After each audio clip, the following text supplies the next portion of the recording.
Good morning. So today is a discussion that I haven't been holding out on, but it's something that has been on my mind for a few days. And I guess I was really heavy on my mind last night and this morning because I think that sometimes we underestimate the the power that God has over our life. Sometimes we underestimate that the power that He has and His plans that He has for us.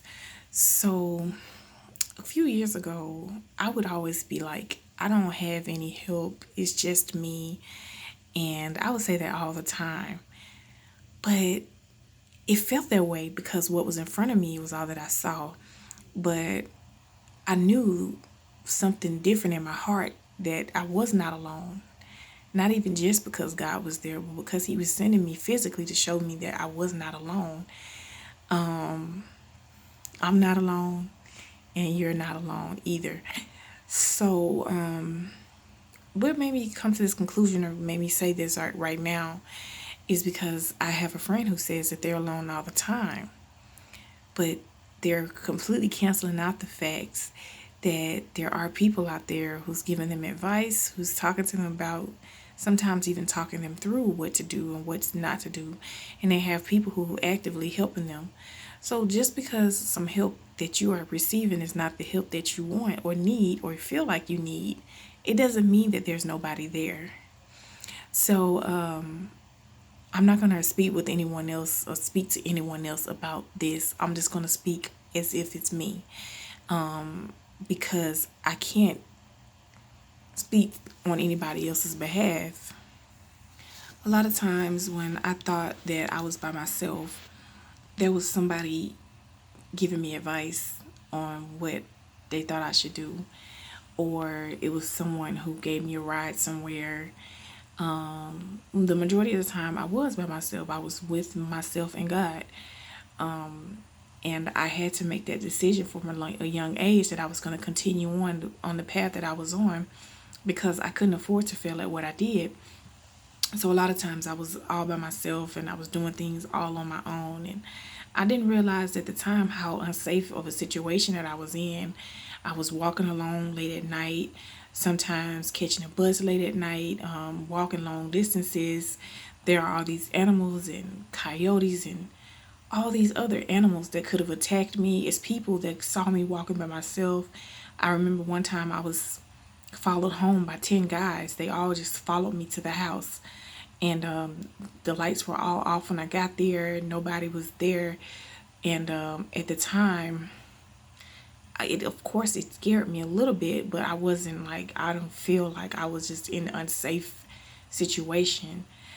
I just know that now that I look back on it, how, how else would I have gotten through it if I didn't have God on my side? So,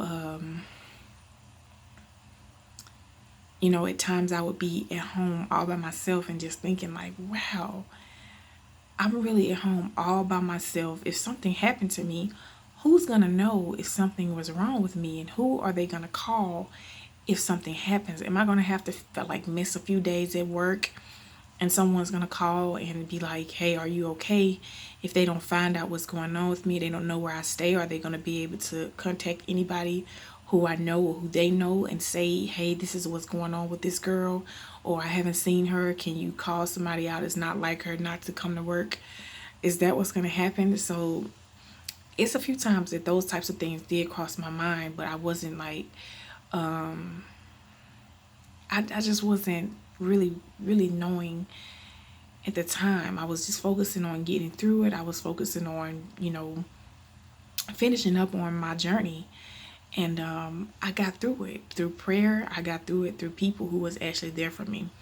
And so when I say that people were there and I wasn't actually alone, it's because I wasn't.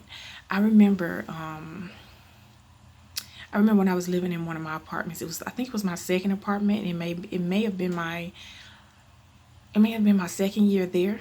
All I had was a futon in my apartment. And the reason why is because I didn't want to get comfortable in an apartment. I didn't want to feel like I was getting comfortable in an apartment. So I didn't get any furniture. I didn't get anything. And people who, invited themselves to my apartment, because I never invited anyone over, would just be like, you ain't got no furniture. You don't have this or that. And, they was, I guess, counting my coins, thinking that because I didn't want to get comfortable or didn't know my situation, they thought I was broke or something like that. How can I be broke and I'm working 3 jobs? I was saving my coin. I was trying to save my coin, you know what I'm saying? For a house.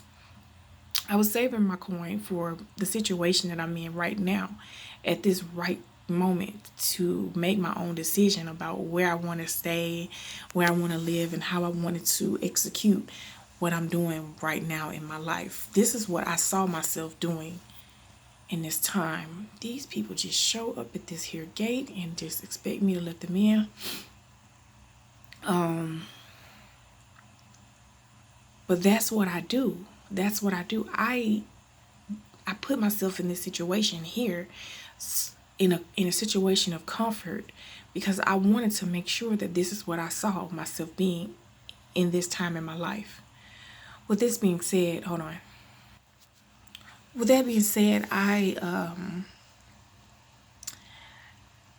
didn't have any furniture, and the girl who I was working with, she just brought a whole lot of things that she said she was gonna throw out.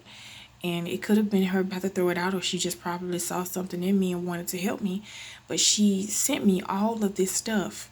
She gave me a futon. She went to Walmart and spent like $200 on me with toilet tissue and all types of stuff. And I had a friend who bought me dishes sets to get me started out in my apartment. I didn't want any of these things. Keep that in mind. I didn't want to have any of these items because I didn't want to get comfortable in an apartment, and I didn't want to have a whole lot of things to move when I got ready to move wherever I was going to go to. So that's what my choice was.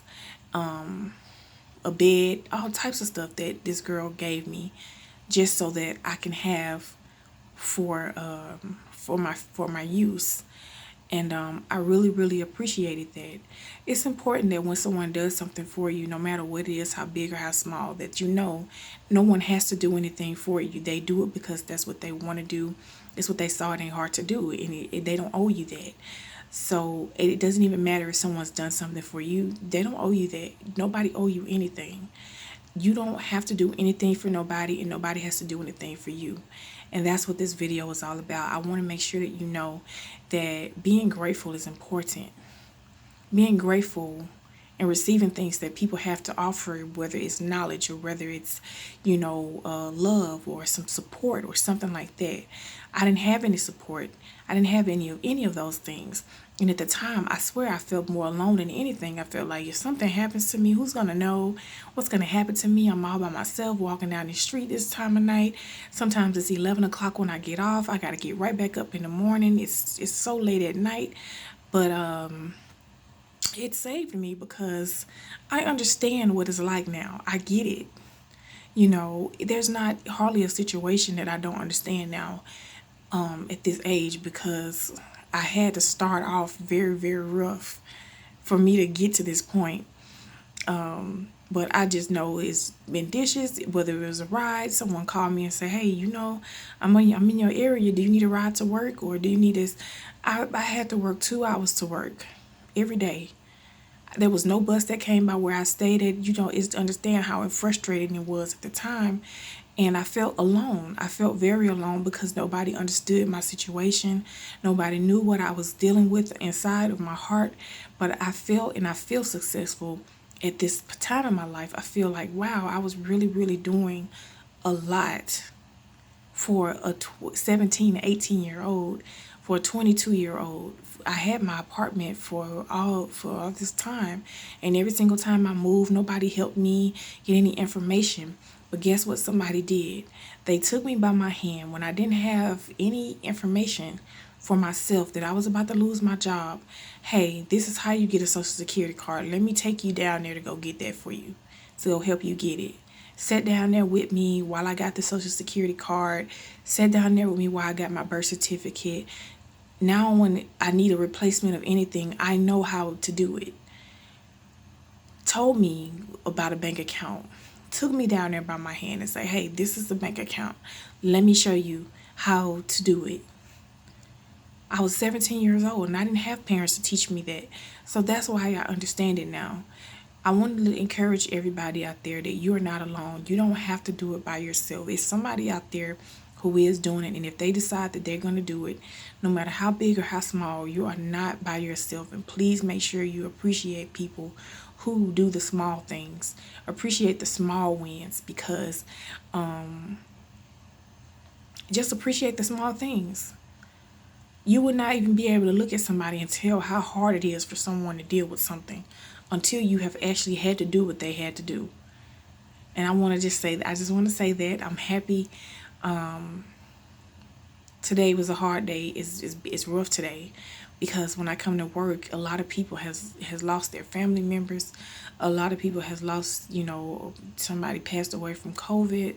I got a couple of people, and there's black ice on the road and people dying, and it's just the highway, seeing all these cops and ambulance this early in the morning time, and seeing how people get ran off the road and all this other stuff. And I saw just a real bad accident the other day, and it kind of affected me in a very, very, very difficult type of way. It affected my heart, because it's so early in the morning time.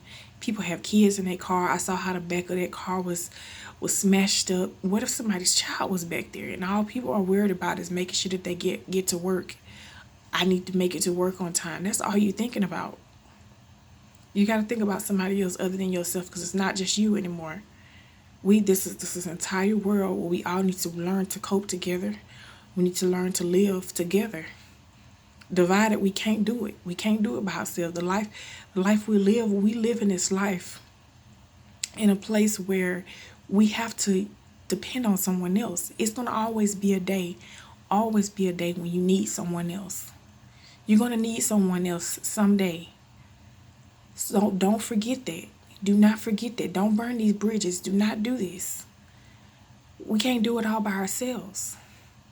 Those people who worried about skin complexion, listen, let me tell you something.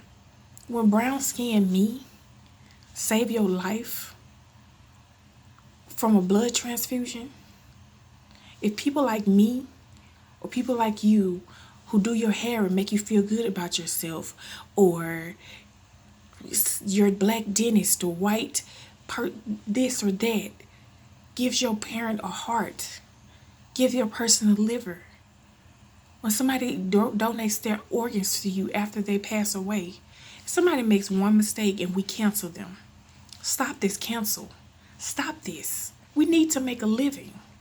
It's not right. It's not right. You don't cancel somebody. I'm going to cancel you because stop it. If you ain't going to support nobody, just don't support them. Don't put this negativity in the atmosphere, please. Stop this. So I know I done got all the way off subject. Sometimes I do that. But I'm just saying this out loud. That way it would help you become more conscious. Sometimes I care way too much, and it ain't nothing I can do to fix that. I'm a female, I'm a Cancer, I have a heart, and I understand it because I've been through it. I understand it because I know how it feels to be all out there all by yourself. I was in my house last night and it was pouring down raining. Pouring down. It was cold outside, black ice this morning. I'm so sorry for crying. But I was in my bed last night thinking about all these people who have to sleep outside in the cold. I'm cold inside. I know it's cold outside. Remember, these people in the foster care who needs help. I was in foster care. I know how it feels. I lived in a shelter before. I know how it feels to think you're forgotten.